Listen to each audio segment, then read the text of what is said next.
Bismillahirrahmanirrahim. Kuliah pelajaran 2 Teori Perdagangan Klasik. Kali ini kuliah kita ialah kuliah pelajaran 2C. Seperti biasa, sebelum kita teruskan, saya peringatkan pelajar sekali lagi tentang pengajian anda. Semua bahan pembelajaran telah dan akan dimuat naik ke portal JKE 318. Bahan pembelajaran ini akan dimuat naik berperingkat. Di akhir kursus ini ataupun sebelum akhir bulan Disember, semua pelajaran akan dimuat naik. Malahan semua bahan akan dimuat naik ke portal JKE 318. Bahan pembelajaran kita ialah dalam bentuk pelajaran, teks ataupun modul. Abaikan modul yang dikirim kepada anda. Anda boleh juga sebenarnya merujuk kepada bahan berkenaan, tetapi lebih baiklah anda gunakan bahan yang saya muat naik ini. PowerPoints dan kuliah dan juga tugasan. Dengan yang demikian, sidang video bukanlah sidang kuliah. Kuliah tidak diberi semasa kursus intensif. Jadi jangan kecewa ya, memang tidak akan diberi. Anda seharusnya membaca bahan pembelajaran, memain PowerPoints, mendengar kuliah dan membuat tugasan sebelum anda menghadiri sidang kuliah, sidang video ataupun perjumpaan semasa kursus intensif. Jadi, apakah yang akan kita lakukan semasa perjumpaan ini? Jawapannya senang sahaja. Saya akan kemukakan soalan kepada anda untuk anda menjawab. Kuliah ini sambungan daripada kuliah A dan kuliah B tentang model klasikal. Di dalam kuliah B kita telah lihat kos bandingan, tetapi apa yang kita gunakan ialah bentuk keluk transformasi yang malar. Manakala dalam kuliah ini kita akan gunakan model ataupun bentuk keluk transformasi yang membayangkan kos lepas semakin meningkat. Dengan menggunakan rajah ini dan konsep rajah yang membayangkan kos lepas semakin meningkat dan juga kos bandingan, kita akan tunjukkan arah aliran perdagangan. Dan berbantukan rajah ini, kita akan tunjukkan peningkatan kebajikan kerana berdagang. Dan pecahan ini, peningkatan kebajikan ini kita pecahkan kepada peningkatan kerana mengkhusus dan kerana berdagang. Dan kita akan tunjukkan faedah perdagangan apabila dua negara mempunyai cita rasa berbeza tetapi mempunyai kesamaan penganugerahan faktor. Penganugerahan faktor yang sama, penganugerahan cita rasa berbeza, kesamaan penganugerahan faktor. Manakala yang kedua ini ada kesalahan ya, iaitu penganugerahan yang berbeza tetapi cita rasa yang sama, dan perbezaan cita rasa dan perbezaan penganugerahan faktor. So ambil perhatian ya, walau bagaimanapun apabila kita sampai kepada rajah berkenaan, saya akan tunjukkan perkara ini. Kos lepas semakin meningkat. Kos lepas semakin meningkat bererti marginal rate of transformation, iaitu keluk transformasi, semakin meningkat apabila kita bergerak turun ke kanan satu keluk transformasi. Lihat ya, Ini ialah keluk transformasi yang membayangkan MRT semakin meningkat.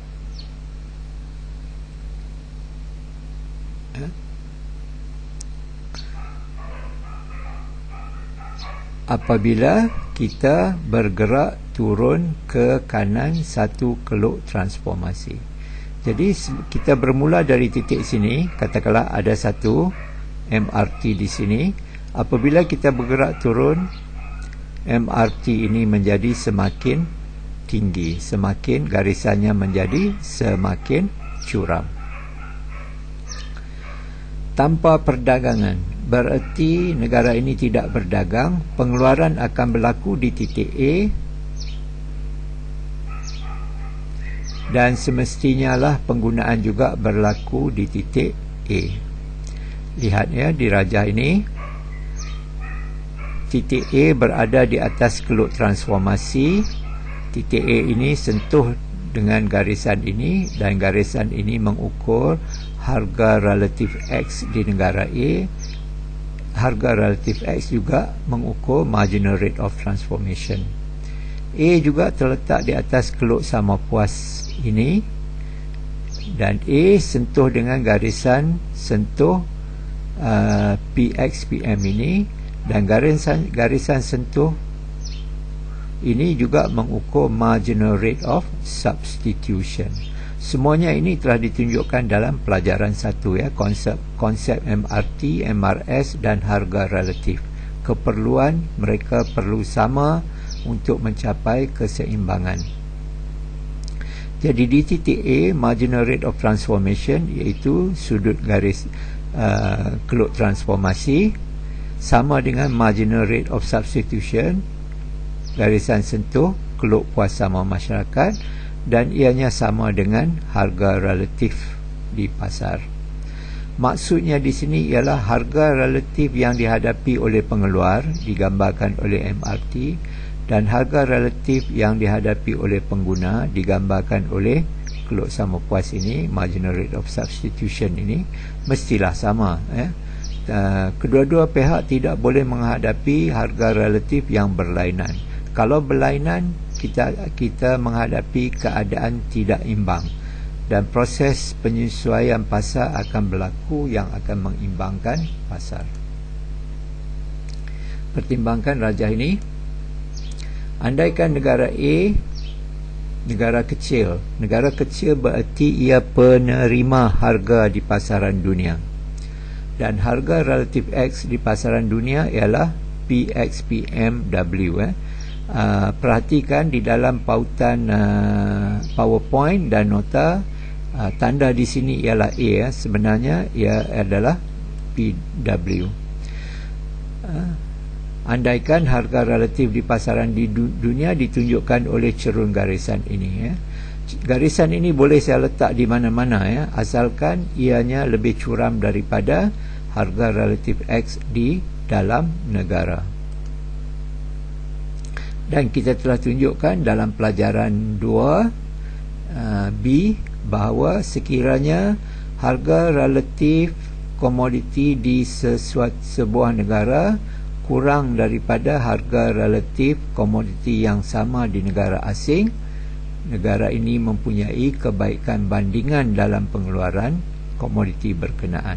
So dalam kes ini, dalam tata tanda yang kita gunakan, untuk negara A, harga relatif X di negara A 4 kurang daripada harga relatif X di negara W, which is 6. Lihat di sini, ini harga relatif X di negara A, ini harga relatif X di pasaran dunia.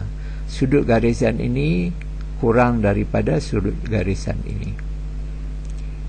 So, negara oleh kerana ia mempunyai kebaikan bandingan dalam pengeluaran komoditi X, ia akan mengubah titik pengeluarannya ke suatu tempat yang mana marginal rate of transformation mestilah sama dengan harga relatif X di pasaran dunia. Ini berarti A mempunyai kebaikan bandingan dalam pengeluaran X. A akan mengkhusus dalam pengeluaran X, itu mengubah pengeluarannya ke arah Z. mengeksport komoditi Z, komoditi X dan mengimport komoditi M.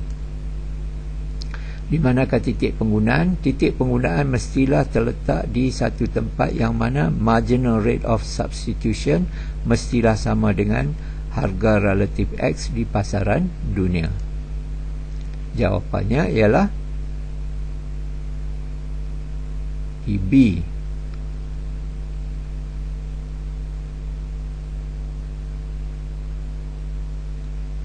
Jadi negara menghasilkan sebanyak ini X, tetapi hanya menggunakan sebanyak ini X, baki IH ataupun FZ merupakan ekspor X. Negara mengeluarkan sebanyak ini ataupun sebanyak ini komoditi M, tetapi mengguna sebanyak ini komoditi M. Penggunaan lebih besar daripada pengeluaran. Ini berarti negara akan mengimport BF komoditi M. Jadi segitiga ini BFZ ialah segitiga niaga, dan sudut segitiga niaga ini mengukur syarat niaga negara ini ataupun harga relatif X di pasaran dunia.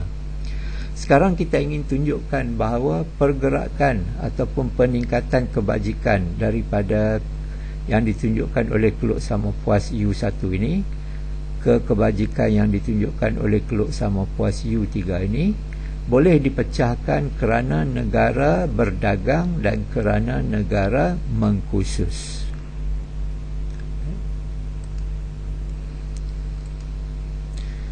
Faedah perdagangan: peningkatan kebajikan kerana berdagang, mengekspor X dan mengimport M tanpa mengubah pola-pola pengeluaran, tanpa mengubah pola-pola pengeluaran. Pengeluaran kekal di titik A, tetapi sekarang ia berdagang.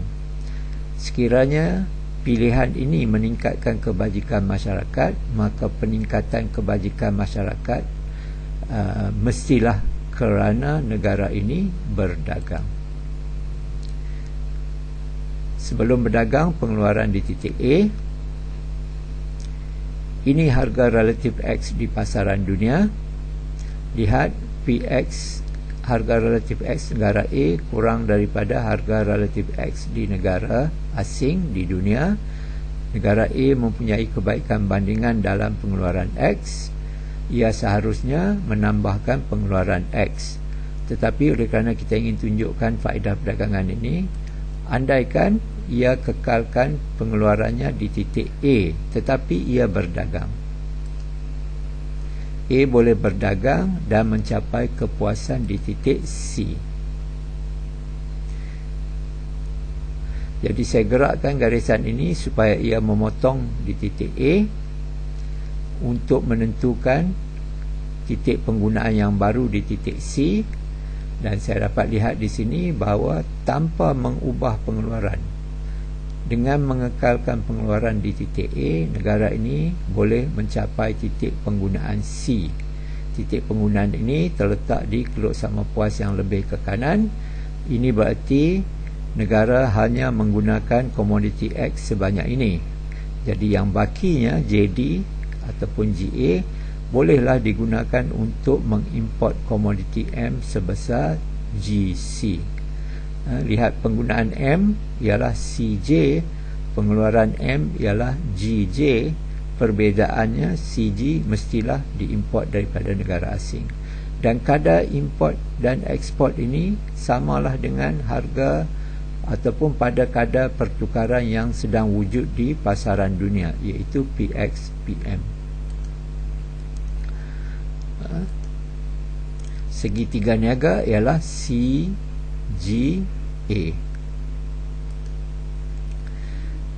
Sekarang kita ingin tunjukkan bahawa negara boleh mencapai kebajikan yang lagi tinggi, semakin tinggi sekiranya ia mengkhusus, sekiranya ia mengubah pola-pola pengeluarannya. Negara ini mempunyai kebaikan bandingan di dalam pengeluaran X. Ia seharusnya mengubah pengeluaran meningkatkan pengeluaran X, dan dengan yang demikian akan mencapai kepuasan masyarakat yang semakin tinggi. Faedah pengkhususan bererti peningkatan kebajikan setelah negara berdagang dan mengubah pola-pola pengeluaran. Dengan mengubah pola pengeluaran dari A ke Z, negara boleh mencapai kepuasan di B. Ubah pengeluaran dari A ke Z, ubah penggunaan dari C ke B,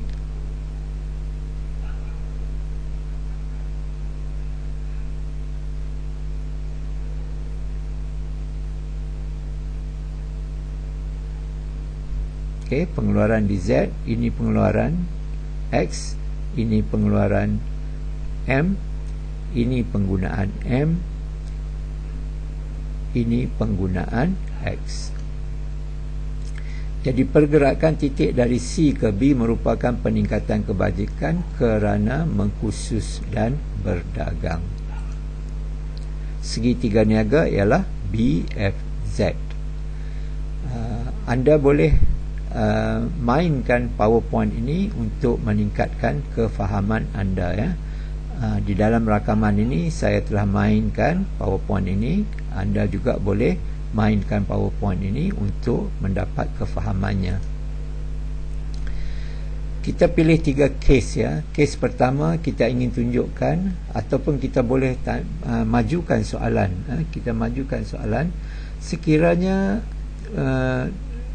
kedua-dua negara ini mempunyai penganugerahan faktor yang sama, ditunjukkan oleh kesamaan keluk transformasi, tetapi yang berbedanya ialah cita rasa. Jadi dua negara yang mempunyai cita rasa berbeza tetapi kesamaan keluk transformasi, kesamaan penganugerahan faktor, bolehkah mereka meningkatkan kebajikan dengan berdagang? Jawapannya boleh. A dan B mempunyai keluk transformasi yang sama. Ini keluk transformasi negara A dan juga negara B. Inilah maksud kesamaan keluk transformasi, kesamaan penganugerahan faktor. Sebelum berdagang, pengeluaran dan penggunaan di negara A ialah di titik A.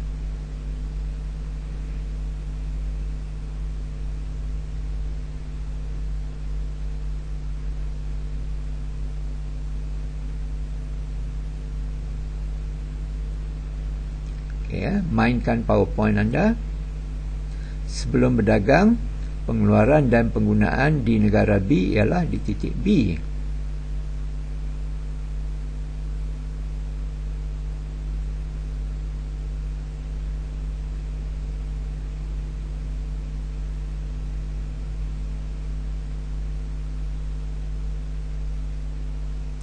Jadi lihat, ya, kesamaan keluk transformasi tetapi perbezaan cita rasa. Perbezaan cita rasa ditunjukkan oleh peta keluk sama puas yang berlainan, ya. Kita lihat di sini, bagi negara A ia berminat menggunakan komoditi M, bagi negara B ia berminat menggunakan komoditi X, ya. Dan dengan cita rasa sedemikian, kita dapat lihat bahawa harga relatif X di negara A, harga relatif X di negara B berbeza.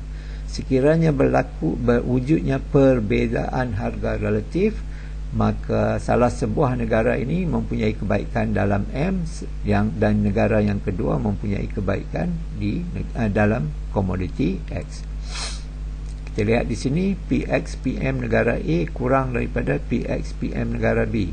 Sudut garisan ini kurang daripada sudut garisan ini.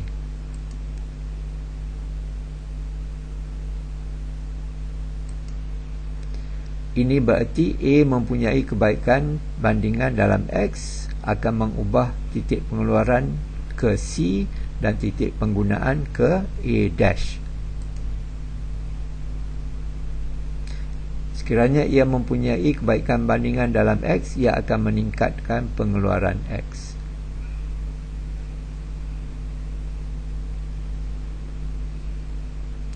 dan harga relatif, kalau ini harga relatif X di negara A, ini harga relatif X di negara B. Apabila berdagang, harga relatif X di negara A akan bergerak ke arah harga relatif X di negara B.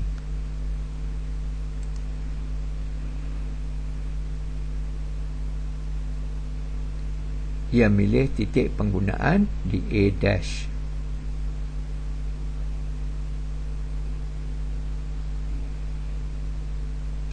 Ini merupakan segitiga niaga negara A. Pengeluaran X di sini, penggunaan X di sini, ini merupakan ekspor. Penggunaan M di sini, pengeluaran M di sini, ini merupakan import. Kita lihat negara B pula. B mempunyai kebaikan bandingan dalam M. Ini berarti ia akan meningkatkan pengeluaran M, menambahkan pengeluaran M. Dan harga relatif X di negara B akan bergerak ke arah harga relatif X di negara A, ataupun harga relatif M di negara B akan bergerak ke arah harga relatif M di negara A. Lihat.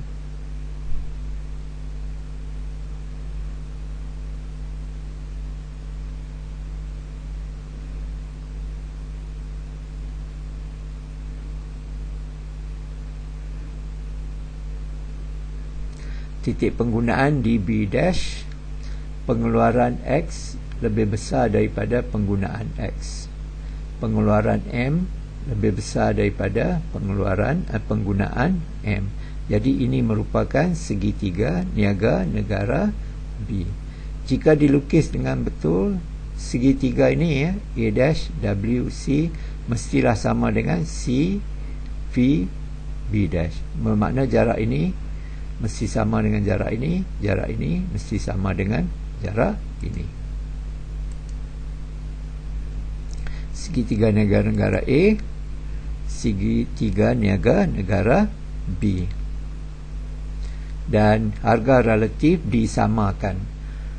Setelah berdagang, harga relatif X di negara A sama dengan harga relatif X di negara B, which is the same as harga relatif X di pasaran dunia. Begitulah juga dengan harga relatif M. Perbezaan keluk transformasi di dalam slide 2 tadi kita telah nyatakan kesamaan keluk transformasi. Tidak, itu kesalahan menaip di slide nombor 2. Perbezaan keluk transformasi tetapi kesamaan cita rasa. Let's look at the Raja. Ini keluk transformasi negara A. Ia memberat ke arah M. Ini berarti penganugerahan faktornya mengizinkan ia mengeluarkan lebih produktif mengeluarkan komoditi M. Ini keluk transformasi negara B. Sebaliknya lah, lihat perbezaannya. Di dalam slide 8 kita lihat keluk transformasi kedua-duanya sama bagi kedua-dua negara. Sebelum dagang, A, pengeluaran dan penggunaan berlaku di titik A.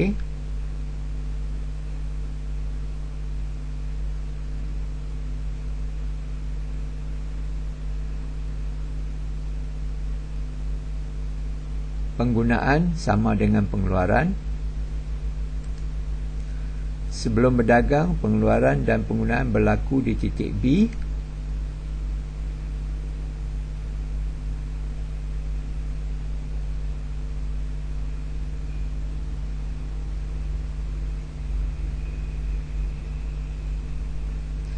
Lihat perbezaan harga relatif.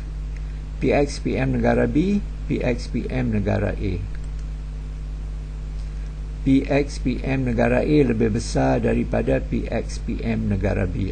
Kita boleh buat sebaliknya, PXPM negara B kurang daripada PXPM negara A.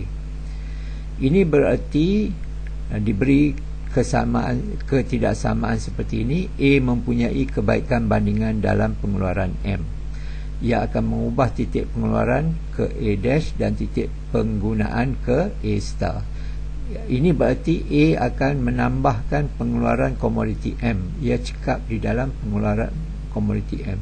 Titik A akan bergerak, titik pengeluaran ini akan bergerak naik ke sini.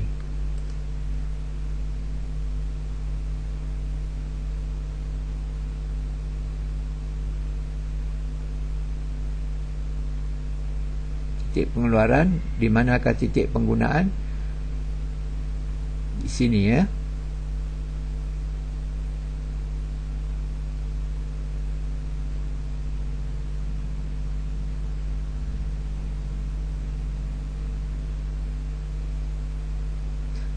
Ini segitiga niaga. B mempunyai kebaikan bandingan dalam X, berarti B akan menambah pengeluaran komoditi X.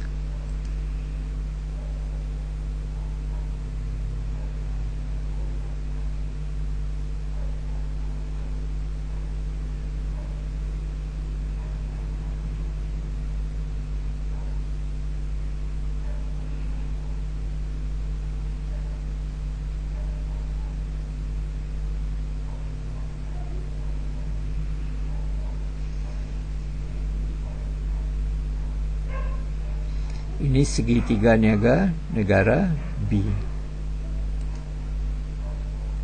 Segitiga niaga negara A.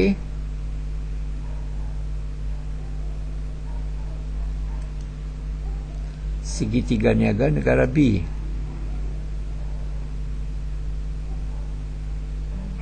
Anda boleh mainkan untuk menunjukkan yang mana segitiga niaga manakah menunjukkan segitiga niaga bagi negara yang berkaitan. Perhatikan ya, maksud kesamaan cita rasa ini bukanlah bererti penggunaan di keluk sama puas yang sama bagi kedua-dua negara. Maksudnya ialah peta keluk sama puas ini benar bagi negara A dan benar bagi negara B. Lihat ya, negara B mencapai kepuasan yang lebih tinggi dari B ke B star. Negara A pula mencapai kepuasan yang lebih tinggi daripada A ke A star ya. Jadi apa yang ingin ditunjukkan oleh ataupun idea daripada sini ialah walaupun kedua-dua negara mempunyai cita rasa yang sama, sekiranya berlaku ataupun wujud ketidaksamaan dalam penganugerahan faktor, perdagangan antara dua negara ini masih boleh meningkatkan kebajikan masyarakat kedua-dua negara ya. Negara B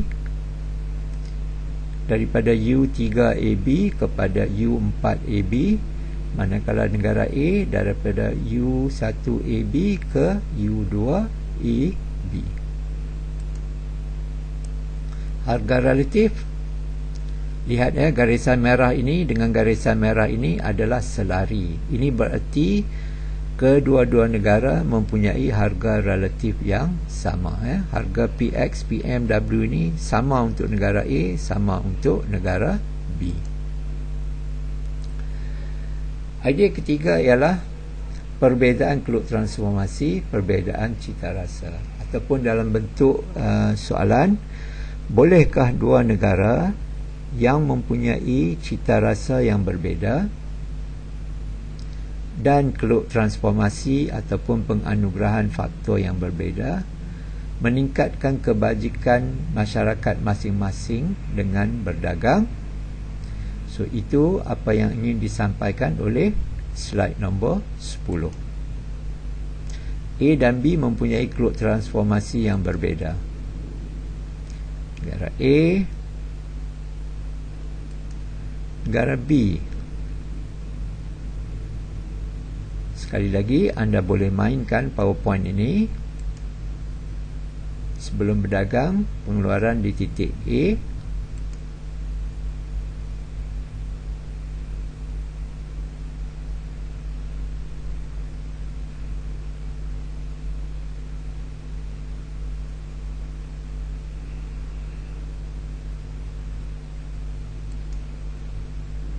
negara B, pengeluaran di titik B dan penggunaan di titik B.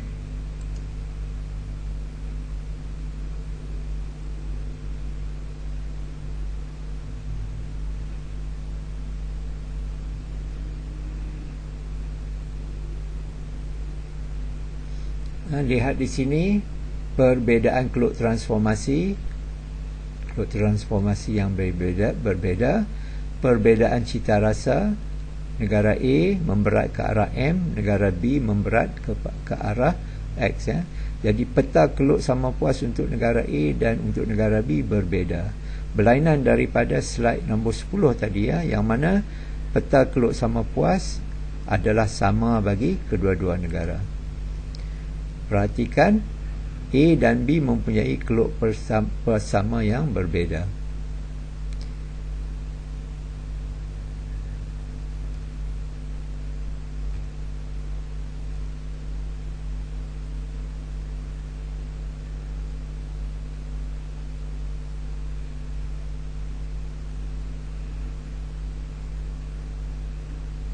Perbezaan harga relatif. Sekira perbezaan sedemikian, apakah artinya A mempunyai kebaikan bandingan dalam X? Ia akan menambahkan pengeluaran X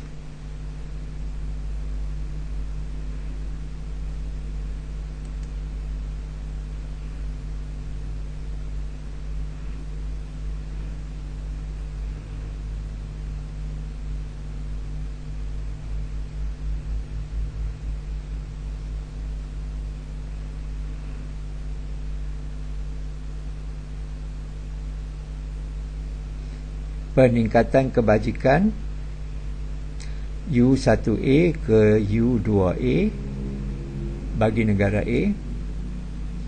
B mengubah pola pengeluarannya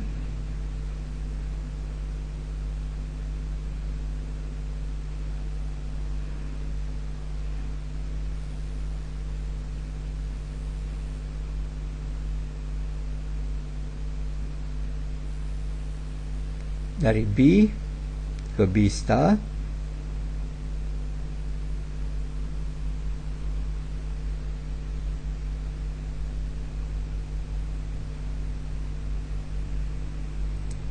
Nampak segitiga niaga negara B, segitiga niaga negara A, seharusnya kedua-duanya sama. Bagi negara B, ia akan mengkhusus dalam pengeluaran komoditi M. Sebelum berdagang, pengeluaran M sebesar ini. Setelah berdagang, pengeluaran M sebesar ini. Ia meningkatkan pengeluaran M. Negara A sebelum berdagang, pengeluaran X ialah sebesar ini. Tetapi setelah berdagang, pengeluaran X meningkat. A meningkatkan pengeluaran X, B meningkatkan pengeluaran M. Segitiga niaga negara A. Lihat, ini segitiga niaga negara A. Segitiga negara B.